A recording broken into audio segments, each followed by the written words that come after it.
আমার প্রিয় স্টুডেন্ট, আসসালামু আলাইকুম। তোমরা যেভাবে ইংরেজি ফার্স্ট পেপার ও সেকেন্ড পেপার অ্যান্সার করবে তার কিছু শর্টকাট নিয়ম আমি বোর্ডে দেখাচ্ছি। এখানে হলো ইংরেজি ফার্স্ট পেপারে যখন আমরা প্রশ্ন থেকে লিখবো, যখন আমরা এক দাগ থেকে শুরু করবো অ্যান্সার দ্য কোশ্চেন নাম্বার 1, এইটা সবসময় লিখতে হবে। 2 দাগ লিখলে অ্যান্সার দ্য কোশ্চেন নাম্বার 2, আর 3 দাগ লিখলে অ্যান্সার দ্য কোশ্চেন নাম্বার 3।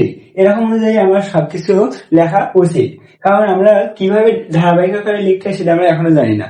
প্রথম পেজটা আমরা লিখবো অ্যান্সারটা question number 1, A B C D E F G, মানে যে কোনটা আমার প্রশ্ন আছে সব লিখে দেবো। লেখার পরে অ্যান্সারটা যে কয়টা হবে, এখান থেকে এ সি ডি এই যেগুলো অ্যান্সার আমার হচ্ছে সেগুলো আমরা আগে লিখে নেবো, বাকি যেগুলো সেগুলো বাদ রাখবো, সেগুলো পরের জন্য।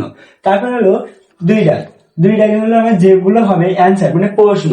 কিভাবে 2 দাগে প্রশ্ন কিভাবে লিখতে হয়, যে তোমার একটা উদ্দীপক থেকে এক দাগে, সেই উদ্দীপক থেকে খুঁজে খুঁজে মিলগুলো লিখতে হয় 2 দাগে। আর 2 এক সময় মুখস্থ থাকে, যদি বেঁধে যায় তাহলে মুখস্থ বলেই লিখবে, আর কিছু করা লাগবে না। তারপরে হলো 3 দাগে যখন চলে আসবো, 3 দাগে হলো গ্যাপ পূরণ থাকে বা গ্যাপ ফিলিং থাকে। তোমাদের যদি গ্যাপ পূরণ থাকে 3 দাগে, তাহলে একটা কাজ করবা, এ বি সি ডি এই অনুযায়ী জি এইচ আই জে, মানে যে কয়টা গ্যাপ পূরণ থাকে সেই কয়টা আগে বসাই নেবা, তারপরে ডাক দিবা। এই ডাক দেওয়ার পর তোমার এখান থেকে সবুজ 5টা হচ্ছে, তাহলে 5টা লিখবা। প্রথম এই 5গুলো আমরা লিখলাম, বাকিগুলো বাদ